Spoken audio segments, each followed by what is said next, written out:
Fitzy, congratulations. How'd your team pull off a great win at home in week 1 of the finals? Oh yeah, we probably about eight weeks, I think. We sort of had that period, and then we've sort of been pretty tuned in from that point on, to be fair. And then felt like we've been building, doing the right things that it takes to win sort of big games of footy, and we've sort of built that, and then put a few together, and then tonight it come together. So wasn't without challenges for sure. Like we got nothing tonight. How pleasing, like those moments where you were under the pump and like you couldn't get out of your own end. Did you feel like maybe you should have been let out a little bit? Is that what you feel? Oh yeah, a little bit. We're more frustrated than anything else. So why don't we get those opportunities? It's crazy. So, but it is what it is. We'll do what the Sharks do, mate. We'll shut our mouths and we'll go about our work and turn up next week and see how we go.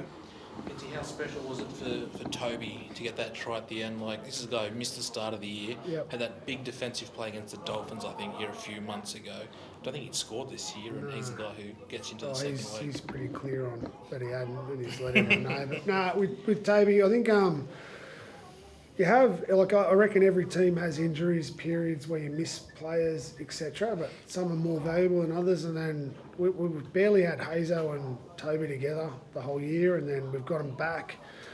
They're showing their capabilities, and so happy for Toby. He's driven me mad for 3.9 years, and he's delivered. So he's actually like.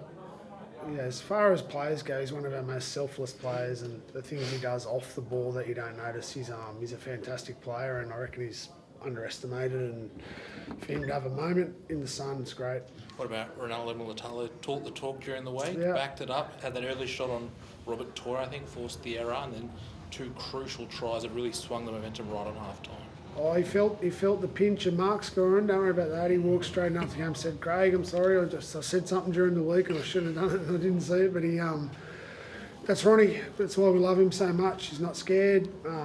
If Ronny takes on an opponent, they get him. He gets them back. It is what it is, and he's just he's combative in that way. But he's also just an out and out Shark. He loves the Sharks. He loves his teammates, and then but. It was a good duel out there. I thought Mark played really well as well. So it was actually like exciting for the game. And if you're a fan, you're watching Ronny and Mark go at it. It's awesome. What about his wing partner? Like, I know he didn't have the flashy plays, but Daniel Tupou looked like an obvious target. I don't think he got hands to any of those kicks today. Came up with 2 clutch plays. Was there a defensive strategy you had, or was that just you only going above and beyond? I don't know if it's a strategy, but it's pretty obvious. Like that guy, Daniel Tupou's. If you kick the ball in the right spot, he's going to get it. So it's you got to be alert and see on his positioning. I think his positioning was probably what actually allowed him to be right in the right spot at the right time. And could see the ball going away and coming back, and you could see him IDing it. And I just thought he put himself in the right position. Did you notice any difference between the boys this week preparing for finals matches as opposed to maybe previous years, like the experience of having been there before, having won one before? Probably not as much talk about it this year as previous years. Was it a different kind of preparation in any sense? Yeah, I feel like everyone's story or journey, it's got some highlight moments, but it's got some pain in it. And we've experienced a fair bit of pain in the last few years. So, yeah, I do. Yeah, I think they're different. I don't think anyone's noticed, but we're we'll shut our mouths. We'll get ready for next week. It's not over yet, and we feel like we've got more to offer. Different in that they may be more composed. Is that like even in the build-up? Is that what you mean, or how do you feel that they're different? We're forever going to get flustered. We would have tonight. Like we were nowhere for a long period there. Like we were throwing down and going, and they're so physical, and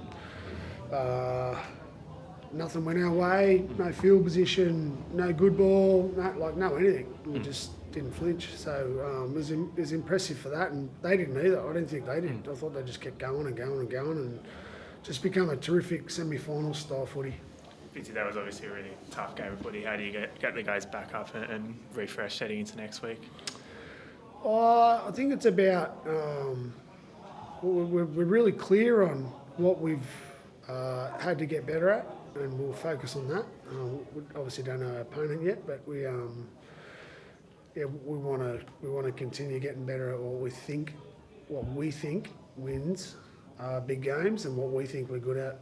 Blake, did it feel like they were coming over the top of you in the second half there? Yeah, definitely that start. They came full guns blazing, and it was that period there we were stuck in our own try line and in our own 30, and I think the resilience we showed to get out of there and to absorb that pressure and to not crumble in those moments was a great sign, and we've got to hang on to that for sure. Written back tonight, what did you make of his return? Is the plan for him to play a little bit more next week? Yeah, I thought it was great. It worked out so good. Britt's had I think it was 2 games in like 8 weeks or something like that, and then he got suspended obviously, and then in his suspension he had an injury, so I just felt like he wasn't prepared at the level Britt's capable of, and like how do you not play Billy Burns with what he's delivering at the moment? So I thought it worked really well just to have Billy get out there and settle in and do all the hard stuff, and then Britt come on, and I thought he was amazing. It just looked like he was shot out of a cannon there for a long period, and he's such a good player, Britt, and no doubt now our eyes and our minds that he's one of the better back rowers in the comp, but you can't ignore Billy Burns either. Like, that guy's delivering, so just fortunate to have 2 blokes like that in our team. So much was made at the start of the year of the time you spent on the road and away. Is the silver lining of that now that wherever it is that you end up next week, you're kind of battle-hardened on the road? Oh, I hope so. Didn't feel like it at the start of the year, I'll tell you that. We went the hard way about it, and I think we paid a price for that in the middle of the year, but yeah, we've come out of it. We've got some energy back. The boys have got a spring in their step. They're making the right decisions, and but yeah, it's, as you know, it's everything's elimination now, so we've got to do it again, and I don't think we've ever been more excited for the challenge though. Like, did you feel like it was extra hard getting out of your own end? Like, was it slow? I think sort of Fitzy kind of implied that. Was it the feel you got out there? Yeah, just the repeated efforts indeed. That's obviously what took a lot out of us, and our OBs were working hard to try and get us down there, and so was our middles, and credit them, they really aimed up in D there and held their nerve and really disciplined and restricted a lot of metres from us. So we knew we just had to keep kicking it back to them, and I feel like in those moments we weren't too flustered, which was a good sign for us, and like I said, we've got to hang on to that.